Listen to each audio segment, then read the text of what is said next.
El día que el cielo descendió sobre el infierno. ¿Qué ocurre cuando las fuerzas del mal ya no necesitan esconderse? ¿Qué sucede cuando una comunidad entera queda atrapada bajo el dominio de lo que no pertenece a este mundo? No hablamos de leyendas ni de relatos inventados. Hablamos de algo que ocurrió en un territorio real, al otro lado de las aguas del lago de Galilea, en una época donde los testimonios de quienes vivieron allí quedaron grabados para siempre. En aquel lugar, hombres y mujeres habitaban bajo una sombra que no dejaba respirar. Dormían mal o directamente no dormían. Sus días estaban marcados por el terror y sus noches por algo peor aún. Algunos vagaban entre las rocas y las cavernas, lejos de todo contacto humano. Otros se hacían daño a sí mismos sin poder explicar por qué. Era como si algo ajeno a ellos tomara el control y los empujara hacia la destrucción. Y entonces, sin anuncio previo, sin comitiva, sin escolta armada, llegó él, solo con su presencia y con su voz. Lo que ocurrió a continuación conmovió los cimientos de aquella región para siempre. Esta es la historia del día en que el Hijo de Dios se enfrentó cara a cara con un ejército de seres oscuros. Los evangelios registran los momentos clave, pero detrás de cada línea escrita existe una profundidad que merece ser explorada. ¿Quiénes eran realmente esos seres que habitaban al hombre? ¿Por qué temblaban ante su presencia? ¿Y qué veía Jesús en aquel hombre desnudo y ensangrentado que el resto del mundo había descartado como una causa perdida? Lo que sigue no es simplemente un relato histórico. Es una ventana abierta hacia una verdad que trasciende el tiempo. La tierra que había sido entregada antes de que Jesús pusiera un pie en aquella orilla, el dominio de las tinieblas ya llevaba tiempo instalado. No era solo la situación de un hombre perturbado. Era algo que había permeado toda una comunidad, una atmósfera densa y pesada que se sentía en cada rincón del valle. La región de Gadara no era oscura por falta de sol. Era oscura por lo que habitaba en ella. Las familias cerraban sus puertas antes de que cayera la noche. Nadie salía cuando el cielo se teñía de negro. Los perros aullaban sin razón aparente. Los pájaros habían dejado de cantar. Había un silencio roto, un silencio que no era paz sino amenaza. Los niños pequeños describían visiones que ningún infante debería conocer. Hablaban de figuras sin rostro, de presencias en los rincones de sus habitaciones, de voces que susurraban, en idiomas que nadie les había enseñado. Las madres escuchaban cosas mientras realizaban sus tareas cotidianas. Voces que les sugerían pensamientos que luego las llenaban de vergüenza y espanto. Un hombre de familia había destrozado su hogar, en un acceso de furia irracional y desaparecido. Lo encontraron días después en el río. Su expresión era la de alguien que había visto algo que el lenguaje humano no puede describir. Otros habían intentado quitarse la vida. Algunos lo habían logrado. Y sin embargo, nadie hablaba de ello, abiertamente, porque todos sabían que algo gobernaba ese territorio. En medio de todo ese panorama existía el hombre de las tumbas. Había tenido una vida antes, familia, vínculos, identidad, pero todo eso había sido borrado. Ahora vagaba desnudo entre los sepulcros, cubierto de polvo y cicatrices. Su mirada era la de alguien que ya no habitaba del todo en su propio cuerpo. Cuando hablaba, no era una sola voz la que salía. Eran muchas, a veces en idiomas desconocidos, a veces superpuestas, contradictorias, mezcladas. Las autoridades locales habían intentado atarlo con cadenas. También lo habían intentado sus propios familiares. Pero los grilletes se rompían como si fueran hilos. El comercio de Gadara había decaído. Los mercaderes evitaban la región. Las enfermedades eran más frecuentes. Las relaciones familiares se habían deteriorado. La práctica religiosa había colapsado. Los espacios sagrados estaban vacíos y cubiertos de polvo.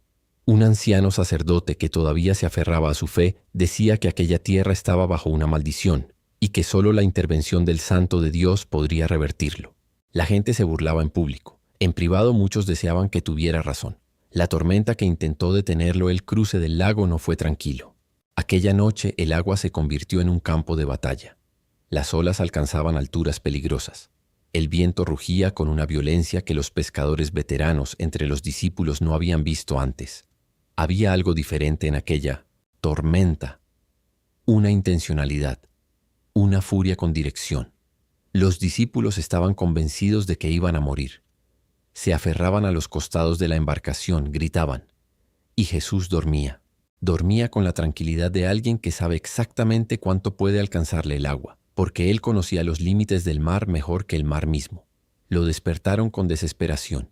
Jesús se incorporó, observó la situación un momento y luego habló hacia el viento y las olas. No hubo gesto dramático, no hubo ritual, solo palabras. Y el lago obedeció. Se hizo calma, completa, inmediata. Aquella tormenta no fue un accidente meteorológico. Fue un intento de bloqueo, algo que no quería que Jesús llegara al otro lado porque sabía lo que ocurriría cuando lo hiciera. Pero ninguna fuerza en el Paleocéntrico universo puede detener lo que ha sido decidido en el cielo. Cuando la embarcación tocó tierra, algo cambió en el ambiente. En las cuevas rocosas de los alrededores, el hombre poseído se agitó de manera diferente. Las presencias que lo habitaban comenzaron a gritar entre sí. Él viene. Está aquí. No es nuestro tiempo. El hombre cayó al suelo convulsionando, y luego, movido por algo que no era su propia voluntad, se puso de pie y corrió hacia la orilla. No fue un ataque, fue una rendición forzada, porque cuando el Hijo de Dios aparece, todo lo que se le opone termina de rodillas, quiera o no quiera. El encuentro. Cara a cara los discípulos retrocedieron cuando vieron al hombre acercarse corriendo. Era una figura aterradora, sucio, ensangrentado, con una fuerza que no correspondía a un ser humano en condiciones normales. Pero Jesús no se movió un centímetro, se quedó parado esperando. El hombre llegó hasta él y cayó de rodillas, en la arena, y desde su garganta salió una voz, o más bien muchas voces mezcladas en una sola. ¿Qué hay entre tú y nosotros, Jesús, Hijo del Dios Altísimo? Te exigimos por Dios mismo que no nos tortures. Jesús lo miró, no con repulsión, no con miedo, no con distancia. Lo miró con la misma mirada con la que se mira a alguien que se ama y que está sufriendo. Porque donde el resto del mundo veía un monstruo sin redención, él veía un alma aprisionada que merecía ser rescatada. ¿Cuál es tu nombre?, preguntó Jesús con calma. La respuesta llegó cargada de un peso que hizo que varios de los presentes dieran un paso atrás. Legión. Ese es nuestro nombre, porque somos muchos. Una legión romana estaba compuesta por entre 4.000 y 6.000 soldados. Ese era el número de entidades que habitaban a aquel hombre. Ese era el nivel de opresión bajo el que había vivido. Y aún así, ante Jesús, toda esa legión estaba de rodillas, suplicando. Las voces continuaron. Les rogamos que no nos envíes fuera de esta región. Si tienes que expulsarnos, déjanos entrar en aquellos cerdos que están en la colina. Porque conocían su destino. Sabían que la alternativa era el tormento eterno. Y al hacer esa petición, reconocían algo que nadie en el lugar podía ignorar, que Jesús tenía plena autoridad sobre ellos, que no había negociación posible. La liberación. Jesús habló al hombre, a lo que lo habitaba, con autoridad absoluta y sin elevar la voz. Sal de este hombre, espíritu inmundo. El efecto fue inmediato. El cuerpo del hombre se arqueó con tónesin, una sacudida violenta. Un sonido que no era humano salió de su garganta. Las piedras del suelo parecieron vibrar. Y luego, como una marea que se retira de la playa, algo salió de aquel hombre. No una cosa, miles de cosas. La piara de cerdos que pastaba en la colina reaccionó de inmediato. Los animales enloquecieron. Se sacudían, chocaban entre sí, chillaban, con desesperación. Y sin que nadie los empujara, comenzaron a correr hacia el borde del acantilado y se precipitaron al lago. 2.000 cerdos. El agua los engulló a todos. El silencio que siguió fue total. Y en el suelo estaba el hombre, quieto, con los ojos abiertos pero diferentes, llorando con la paz de alguien que acaba de despertar de una pesadilla y comprende que ya terminó. Era él mismo. Por primera vez en mucho tiempo era completamente él mismo. Los discípulos se miraron sin saber qué decir. Algunos lloraban también. Otros simplemente se arrodillaron porque la santidad del momento no permitía otra respuesta. Cuando los habitantes del pueblo llegaron a la orilla, lo que vieron los dejó paralizados. El hombre que llevaba años siendo el terror de la región estaba sentado junto a Jesús, vestido, tranquilo, con una mirada clara, hablando con coherencia. Era el mismo hombre, pero también era otra persona completamente. El sacerdote anciano cayó de rodillas cuando lo vio. Las lágrimas le corrían por la cara. No pudo pronunciar una sola palabra durante largo tiempo. El ayepos, hombre, comenzó a hablar. Su voz era firme, clara. Recuerdo cuándo comenzó todo. Las voces llegaron primero como susurros, luego como presencias. Me alejé de todo lo que conocía. Me metí en lugares que no debía. Tomé decisiones que abrieron, puertas que no supe cerrar. Y una vez dentro no pude salir. Hasta hoy. Hoy estoy libre. Por primera vez en años estoy completamente libre. Al día siguiente el sol brillaba sobre Gadara de una manera diferente. Las calles estaban llenas de gente. Los mercados comenzaron a abrir. Los niños corrían sin miedo. El hombre caminaba por el pueblo saludando a quienes lo miraban con asombro, sin rencor por los años de rechazo. Solo con la paz de quien ha sido completamente restaurado. El Padre, el Hijo y la fe. Incompleta, Jesús bajaba del monte de la Transfiguración. Acababa de estar en una esfera de gloria que pocas personas han rozado siquiera. Pero al pie de la montaña lo esperaba el caos. Un grupo de discípulos rodeados por una multitud, escribas discutiendo con ellos, y en el centro un padre con el corazón roto. A su lado un muchacho que convulsionaba en el suelo. Su cuerpo golpeaba la tierra. Tenía espuma en la boca. El padre explicó con la voz quebrada de quien lleva demasiado tiempo cargando algo que no puede soltar. Mi hijo tiene un espíritu que le quita la palabra. Lo sacude. Lo arroja al fuego, lo lanza al agua. Vine a tus discípulos, pero no pudieron hacer nada. Jesús escuchó todo. Miró a sus discípulos, luego al pueblo, luego al cielo. Hubo en su mirada algo que iba más allá del caso concreto. Era la mirada de alguien que ve el problema de fondo. Ah, generación sin fe, ¿hasta cuándo voy a estar aquí con ustedes? Luego se acercó al niño. El espíritu lo reconoció de inmediato. El cuerpo del joven respondió con violencia cuando Jesús se aproximó. Convulsionó con mayor intensidad. Cayó al suelo revolcándose. Pero Jesús no retrocedió. Le preguntó al padre cuánto tiempo llevaba así el niño. Desde que era pequeño, respondió el hombre. A veces lo lanza al fuego, otras veces al agua. Quiere matarlo. Si puedes hacer algo, por favor, ten compasión de nosotros. Jesús lo miró directamente. Si puedes. Todo es posible para el que tiene fe. El padre no fingió una seguridad que no tenía. No recitó palabras de confianza que habrían sonado vacías. Hizo lo único honesto que podía hacer. Creo, pero ayuda a mi falta de fe. No era una confesión perfecta. Era la expresión desnuda de alguien que está al límite de sí mismo y extiende la mano hacia lo único que puede salvarlo. Y esa honestidad rota fue suficiente para mover al Hijo de Dios. Jesús se volvió hacia el niño. Espíritu sordo y mudo, yo te lo ordeno. Sal de él y no regreses jamás. El niño sufrió una última convulsión. Quedó inmóvil, tan quieto que varios pensaron que había muerto. Pero Jesús extendió la mano, lo tomó del brazo y lo levantó. El niño abrió los ojos, respiró profundo, miró a su padre y habló. El padre se derrumbó. Lo que salió de él no fueron palabras, sino algo anterior al lenguaje. Más tarde, en privado, los discípulos le preguntaron la pregunta que los había estado royendo. ¿Por qué nosotros no pudimos hacerlo? La respuesta de Jesús no fue sobre técnica ni sobre fórmulas. Este tipo no sale sino con oración y ayuno. Había una diferencia entre aplicar una autoridad aprendida de manera externa y habitar un lugar de comunión con Dios tan íntimo que desde allí cualquier mandato emana, desde un lugar completamente diferente. La oración construye esa conexión. El ayuno debilita el apetito por las cosas que compiten con ella. Hay batallas que no se ganan con volumen ni con determinación.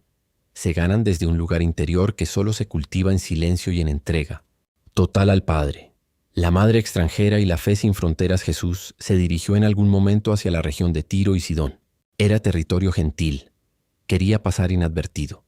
Pero hay personas a quienes el dolor vuelve invisibles las barreras. Una mujer de aquella región, cananea de origen, sin ningún derecho religioso reconocido sobre las promesas del Dios de Israel, había escuchado rumores sobre un maestro que expulsaba espíritus con una sola palabra. Su hija estaba siendo atormentada. Algo que no era natural había tomado control de la niña que ella amaba más que a su propia vida. Cuando supo que Jesús estaba cerca, no calculó si tenía derecho a acercarse. Corrió, cayó a sus pies y comenzó a suplicar con todo lo que tenía. Señor, mi hija está siendo gravemente atormentada. Jesús no respondió, guardó silencio. Los discípulos se incomodaron y le pidieron que la despachara de alguna manera. Pero ella no se marchó. Cuando Jesús finalmente habló, lo hizo con una frase que cualquier persona con orgullo herido habría interpretado como un rechazo definitivo. No está bien tomar el alimento que pertenece a los hijos y dárselo a los cachorros. Era una prueba. Una puerta que aparentemente se cerraba pero que estaba esperando ser empujada con la llave correcta. La mujer no se ofendió. No se levantó indignada. Respondió desde el único lugar que tenía disponible. Y resultó ser exactamente el correcto. Esto hácelo, ¿verdad, Señor? Pero incluso los cachorros comen las migajas que caen de la mesa de sus dueños. En esas palabras había más fe genuina que en muchas declaraciones elaboradas de personas que se consideraban dentro del círculo correcto. Había humildad sin servilismo, persistencia sin arrogancia, confianza en la bondad de quien tenía el poder, aunque ese poder no le perteneciera por derecho reconocido. Jesús respondió con algo que no aparece con frecuencia en los evangelios: grande es tu fe. Y luego añadió lo que la mujer había ido a buscar. Por lo que acabas de decir, el demonio ha salido de tu hija. No hubo desplazamiento. Jesús no fue a la casa, no tocó a la niña, no pronunció palabras sobre ella. Solo habló a distancia, en respuesta a la fe de una madre que se había negado a aceptar que el amor de Dios tuviera fronteras. Cuando la mujer llegó a su hogar, su hija estaba acostada en su cama. Tranquila, lúcida, en paz. El tormento había terminado en el momento exacto en que la madre recibió la respuesta de Jesús. Esa historia no es solo un milagro, es una declaración sobre la naturaleza del poder de Dios. No respeta sistemas de clasificación humanos. Donde hay fe, donde hay una honestidad desesperada que se niega a rendirse, allí llega el poder del cielo, sin importar desde qué orilla del mundo provenga quien lo busca. Un ministerio sin pausa, lo que quedó registrado en los evangelios sobre los enfrentamientos específicos de Jesús con los espíritus inmundos, es solo una fracción de lo que realmente ocurrió. Marcos describe una escena abrumadora en su magnitud. Al caer la tarde, la gente comenzó a traer enfermos, luego más, hasta que toda la ciudad estaba congregada frente a la puerta donde Jesús se encontraba. Era una marea humana de sufrimiento que buscaba solución, y Jesús no cerró la puerta. Uno por uno los espíritus salían. Ninguno resistió. Ninguno se quedó. Marcos documenta que incluso cuando Jesús aún no había pronunciado palabra, cuando simplemente entraba a un espacio, los espíritus lo reconocían. Se postraban. Lo identificaban como el Hijo de Dios con una certeza que muchos humanos tardaban mucho más en alcanzar. No era adulación, era el pánico del reconocimiento involuntario. En ningún texto de los evangelios aparece un solo caso en que un espíritu inmundo resistiera la autoridad de Jesús. Y el alcance de ese ministerio se extendió más allá de él mismo. Cuando envió a sus discípulos en misión, ellos también expulsaron demonios en su nombre. Porque el poder no residía en ellos, sino en la autoridad que les había sido delegada. Jesús no sanó solamente enfermedades del cuerpo, liberó almas del dominio de lo que no tenía derecho a poseerlas. Lo hizo en sinagogas y en tumbas, en ciudades y en regiones remotas, con personas religiosas y con personas que ni siquiera conocían su nombre. Lucas resume ese ministerio con una frase que contiene todo. Sanó a muchos de enfermedades, de plagas y de espíritus malignos. Predicar, sanar, liberar. Esas tres acciones no eran compartimentos separados. Eran una sola misión expresada de tres maneras. Lo que todo eso sigue diciendo, hoy los testimonios preservados en los evangelios no son reliquias arqueológicas de una época remota. Son ventanas abiertas hacia una realidad que no ha cambiado. El nombre de Jesús sigue siendo el mismo. La autoridad que ese nombre porta sigue siendo la misma. El poder que expulsó a una legión de espíritus en las orillas de Gadara sigue siendo exactamente el mismo. Los siglos transcurridos no han desgastado ni un átomo de esa autoridad. Los espíritus inmundos reconocían a Jesús antes de que Él dijera una palabra.